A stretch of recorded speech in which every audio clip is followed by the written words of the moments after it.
Deesa Palanpur highway પર રાજમંદિર નજીક Gir Kathiawadi hotel સામે ટ્રક અને એક્ટિવા વચ્ચે સર્જાયેલા ગંભીર અકસ્માતમાં 20 વર્ષીય યુવક ભવ્ય દિનેશભાઈ પટિયારનું સારવાર દરમિયાન કરુણ મોત નીપજ્યું હતું. અકસ્માત બાદ ટ્રક ચાલક વાહન સ્થળ પર છોડી ફરાર થઈ ગયો હતો.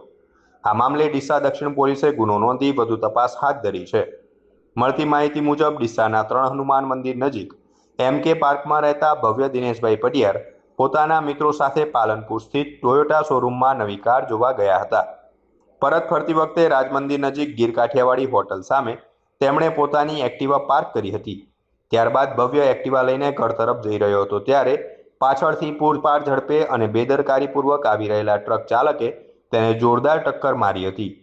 અકસ્માત એટલો ભયાનક હતો કે ભવ્ય એક્ટિવા પરથી નીચે પટકાયો હતો અને તેને માથા તેમજ શરીરના ભાગે ગંભીર ઇજાઓ પહોંચી હતી. અકસ્માત બાદ આસપાસના લોકો તરત જ ઘટના સ્થળે દોડી આવ્યા હતા અને લોહીલુહાણ હાલતમાં ભવ્યને નજીકની હોસ્પિટલમાં ખસેડ્યો હતો. જોકે સારવાર દરમિયાન તેની હાલત વધુ ગંભીર બનતા તેનું મોત નીપજ્યું હતું. ઘટનાની જાણ થતાં ડીસા દક્ષિણ પોલીસનો કાફલો સ્થળ પર તેમજ હોસ્પિટલ ખાતે પહોંચી ગયો હતો.